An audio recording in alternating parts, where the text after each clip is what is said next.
नमस्कार, एक बार फिर से मैं आप सभी के सामने उपस्थित हूँ बेहद महत्वपूर्ण टॉपिक के साथ। और आज हम बात करने वाले हैं यूक्रेन के बारे में। यूक्रेन में तख्ता पलट होने वाला है। यूक्रेन की सरकार जो है वो बदलने वाली है और जेलेंस्की अपने पद से हट जाएंगे। तो नया कौन आने वाला है, तो चलिए इसी के बारे में डिटेल में एनालिसिस कर लेते हैं। मेरा नाम है प्राची मिश्रा और संस्कृति आज के इस प्लेटफॉर्म पर आप सभी का बहुत बहुत स्वागत है। वीडियो अंत तक जरूर देखिएगा। आइए बातचीत करते हैं। तो रूस से जंग के बीच यूक्रेन में सत्ता परिवर्तन की तैयारी चल रही है और बीच जंग में ये कार्य किया जा रहा है। पीएम पद के लिए यहाँ पर जेलेंस्की ने यूलिया स्विरिडेंका इनका नाम आगे किया है। क्यों आगे किया है ये भी मैं आपको बताऊंगी। तो यूक्रेन के राष्ट्रपति हैं वोलोदिमीर जेलेंस्की। इन्होंने रूस के साथ चल रहे युद्ध के बीच उप प्रधानमंत्री और आर्थिक विकास मंत्री रह चुकी हैं आपकी यूलिया स्विरिडेंको, वर्तमान समय में है। इनको नया प्रधानमंत्री बनाने की सिफारिश की है। ये कदम कार्यपालिका में बड़े बदलावों का संकेत दे सकता है। आगे बात करते हैं। तो यूलिया जो कि 1985 में चेरनीहिव में जन्मी है और एक कुशल अर्थशास्त्री हैं। उन्होंने 2008 में Kyiv international university of trade and economy से स्नातक किया था। वे आर्थिक विकास, व्यापार मंत्रालय और राष्ट्रपति कार्यालय में उप प्रमुख से महत्वपूर्ण पदों पर कार्य भी कर चुकी हैं। हाल ही में उन्होंने यूक्रेन अमेरिका खनिज समझौते में अहम भूमिका भी निभाई थी, जिसके तहत एक संयुक्त पुनर्निर्माण निवेश कोष स्थापित किया गया था। यानी कि इन्होंने काफी महत्वपूर्ण एक तरीके से कार्य कर रखे हैं। जेलेंस्की ने सोशल मीडिया पर कहा कि स्विरिडेंको के नेतृत्व में सरकार प्रशासनिक सुधारों को बढ़ावा देगी। उनकी जो नियुक्ति है उसको स्पेशली अमेरिका के साथ जो संबंध है उसमें सुधारने की रणनीति के रूप में देखा जा रहा है, क्योंकि उनका इन क्षेत्र में ज्यादा महत्वपूर्ण योगदान रहा है। जैसे कि देखो, यूक्रेन अमेरिका खनिज समझौता, इसको उन्होंने सक्सेसफुली साइन करवाया। तो ये देखा जा रहा है कि अमेरिका के साथ ये बहुत अच्छे से डील कर पाती हैं। तो इसीलिए इन्हें प्रधानमंत्री के तौर पर नियुक्त किया जा रहा है, विशेषकर ऐसे समय में जब यूक्रेन को युद्ध में समर्थन की जरूरत हो जाती है। हालांकि उनके नाम पर संसद की औपचारिक मंजूरी बाकी है, लेकिन जेलेंस्की के बहुमत के कारण ये तय माना जा रहा है।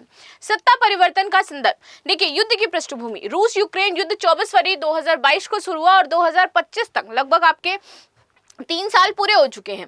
इस दौरान यूक्रेन ने भारी नुकसान झेला है, जिसमें उसका 18% क्षेत्र रूस के कब्जे में है वर्तमान समय में। और युद्ध ने यूक्रेन की अर्थव्यवस्था, बुनियादी ढांचे और सामाजिक ढांचों को गंभीर रूप से प्रभावित कर दिया है। जेलेंस्की का उद्देश्य, जेलेंस्की ने सरकार के नवीनीकरण और प्रशासनिक सुधारों की आवश्यकता पर बल दिया है।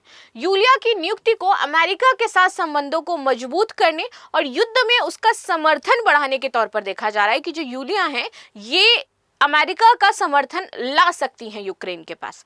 ठीक है, विशेष रूप से तब जब अमेरिका के नवनिर्वाचित राष्ट्रपति डोनाल्ड ट्रंप ने यूक्रेन को सैन्य समर्थन देने का वादा किया है। ट्रंप का प्रभाव, रिपब्लिक सीनेटर लिंडसे ग्राम के अनुसार ट्रंप प्रशासन यूक्रेन को रिकॉर्ड स्तर पर हथियारों की आपूर्ति शुरू करने जा रहा है, जिसमें रूस पर दबाव बढ़ेगा। यूलिया की नियुक्ति इस बदलते वैश्विक परिदृश्य में यूक्रेन की स्थिति को मजबूत करने का हिस्सा हो सकती है। आगे बात करते हैं राजनीतिक और रणनीतिक प्रभाव। आंतरिक सुधारों की बात की जा रही है। सबसे जरूरी है कि आर्थिक स्थिरता इससे सुनिश्चित हो पाएगी अगर प्रशासनिक कार्यों में आपके सुधार किए जाते हैं, क्योंकि युद्ध में जो उसने अपना आर्थिक नुकसान किया है उसकी भरपाई करनी बहुत ही ज्यादा जरूरी है। और आपको पता है कि युद्ध में कैसी स्थिति हो जाती है किसी देश की, इंफ्रास्ट्रक्चर सब तहस नहस हो जाता है और सरकार उस इंफ्रास्ट्रक्चर को बनाने में हजारों करोड़ रुपए खर्च करती है। राइट, आगे आते हैं। यूलिया के आर्थिक अनुभव को देखते हुए उनकी नियुक्ति से यूक्रेन की जो आर्थिक नीतियां हैं और जो पुनर्निर्माण योजना है इनको गति मिलने वाली है। आगे आते हैं अंतर्राष्ट्रीय समर्थन। यूलिया ने पहले ही अमेरिका और यूरोप के साथ मजबूत संबंध स्थापित किए हैं यूक्रेन के। तो इनकी जो अप्रोच है दूसरे देशों के साथ संबंधों में सुधार लाने की, वो बहुत ही बेहतरीन है। ये स्किल है इनके पास, तो इसीलिए इनको और भी ज्यादा आगे किया जा रहा है। ठीक है, उनकी नियुक्ति से पश्चिमी देशों और विशेष रूप से अमेरिका के साथ जो सैन्य और आर्थिक सहयोग है वो बढ़ने की उम्मीद है। युद्ध का भविष्य देखिए, युद्ध अब तक एक निर्णायक मोड़ पर है और यूलिया की नियुक्ति से यूक्रेन की रणनीति में नए बदलाव देखने को मिल सकते हैं। उनकी आर्थिक विशेषज्ञता, अंतर्राष्ट्रीय कूटनीति में अनुभव युद्ध के दौरान बाद में पुनर्निर्माण के लिए जरूरी है। युद्ध का अवलोकन कर लेते हैं। 2014 से शुरू हुआ भाई साहब, जब रूस ने यूक्रेन की क्रीमिया प्रायद्वीप पर कब्जा कर लिया। डोनबास क्षेत्र जो कि आपका डोनेट्स और लुहांस्क है, इसमें से आप देखोगे तो रूस समर्थित अलगाववादियों का यहाँ पर समर्थन किया जाता है। 2022 में इसका ज्यादा विस्तार हुआ। तो 24 फरवरी 2022 को रूसी राष्ट्रपति व्लादिमीर पुतिन ने यूक्रेन के विमुद्रीकरण और डीनिजीकरण के नाम पर विशेष सैन्य अभियान की घोषणा करी, जिसके बाद रूस ने कीव, खार्किव, क्रीमिया, डोनबास के 4 मोर्चों पर हमला शुरू किया और यह आक्रमण झूठे दावों पर आधारित था कि यूक्रेन नव नाजियों द्वारा शासित है और रूसी अल्पसंख्यकों पर अत्याचार कर रहा है। वर्तमान स्थिति 2025 जुलाई चल रहा है, इसकी बात करते हैं तो रूसी सेनाएं यूक्रेन के लगभग 20% क्षेत्र पर कब्जा कर चुकी हैं। मुख्य रूप से क्रीमिया और डोनबास में युद्ध में हजारों सैनिकों को, नागरिकों की यहां पर मौत हुई है, हजारों सैनिक भी मारे गए, नागरिक भी मारे गए हैं।